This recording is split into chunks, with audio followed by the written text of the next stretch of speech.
Olá pessoal, espero que vocês estejam bem. Estou postando hoje a nossa última aula do bimestre, porque se vocês olharem o nosso calendário, na próxima terça-feira, que é feriado, a turma 201 não tem aula. E na sexta-feira, dia 24, que seria a aula da 202, inicia a semana de provas. Então é a nossa última aula, que eu quero aproveitar para corrigir 2 exercícios do livro que eu tinha deixado naquela lista após a aula sobre centro de massa e estática. Livro página 8, o exercício 1 e o exercício 3. O que nos diz o exercício 1? A seguir, algumas figuras geométricas representando objetos cujas massas são distribuídas de maneira uniforme, ou seja, os corpos são homogêneos. Localize seus respectivos centros de massa.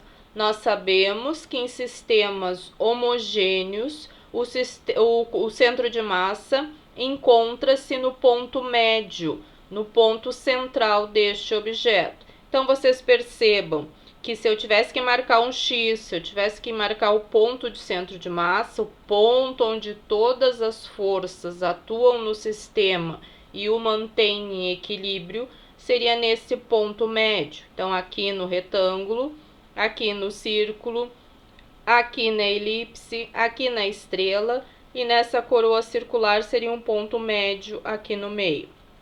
Quero enfatizar a questão do triângulo, por quê? Porque esse triângulo homogêneo, eu traço um ponto médio aqui, né, mais ou menos neste ponto. Mas se esse mesmo triângulo não fosse homogêneo, ele teria maior massa para este lado. E em corpos não homogêneos, o centro de massa sempre está localizado para o lado da maior massa. Então, quero usar o triângulo para a gente lembrar que em corpos não homogêneos, o centro de massa encontra-se no lado da maior massa, certo? Seria aqui. Como é homogêneo, ele está aqui no meio. Então, usamos as figuras, porque quando nós vimos o vídeo da aula que eu gravei sobre centro de massa, tinha outros exemplos, tinha o fusquinha lá com força, peso e normal, que equilibravam o sistema, tinha o ponto de equilíbrio, o centro de massa dos corpos, assim como também tem exemplos no livro. Vamos para o exercício 3, que foi o outro desta mesma página que eu deixei.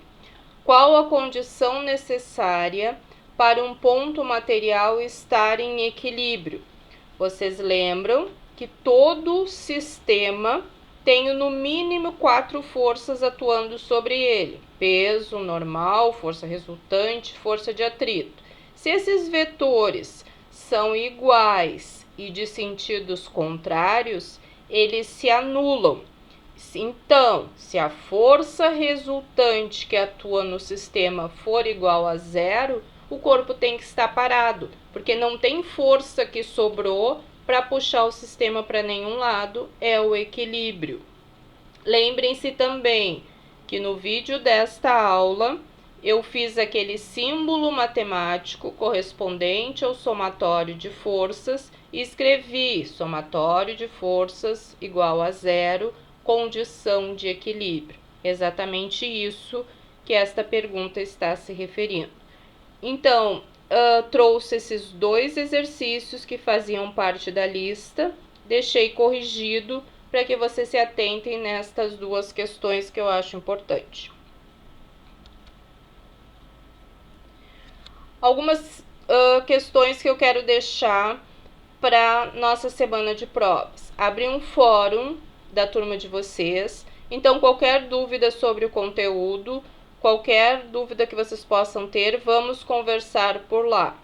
Todos os trabalhos já estão postados, vocês já me devolveram o trabalho bimestral que eu estou corrigindo, essa semana sai a nota. Até dia 17 vocês têm que me devolver o trabalho tema e o trabalho lista. Este trabalho lista foi que eu estou corrigindo essas últimas questões anteriores. Então, com trabalho tema, trabalho lista e trabalho bimestral, nós fechamos os 30 pontos. E a prova valendo 70. Conteúdo da prova, vocês vão receber isso na forma de recado. Qual é a matéria da prova? Já antecipando. Notação científica e arredondamento, que está no caderno, com os exercícios feitos no caderno, e um exercício lá da página, estou procurando aqui, 30 do livro, foi feito sobre notação científica. E esta matéria do livro que nós estamos vendo que vai aí até essa página que eu corrigi, que é questões de centro de massa e ponto de equilíbrio. Então, livro e caderno vai constituir a nossa prova de 10 questões objetivas. Então, cada aula que eu postei, eu gostaria que vocês tivessem esse registro no caderno com a data, porque é só sentar, abrir o caderno e estudar, porque a matéria está lá, na forma de videoaula, registrado no caderno, as observações de vocês. Certo? Então, espero que vocês estejam organizados. Dúvidas, me procurem no fórum, estudem para a prova. E eu vou postar na forma de recado, lá vai chegar até vocês, o conteúdo, isso que eu falei, especificado, escrito da prova de vocês, certo? Espero que vocês estejam bem, cuidem-se, até!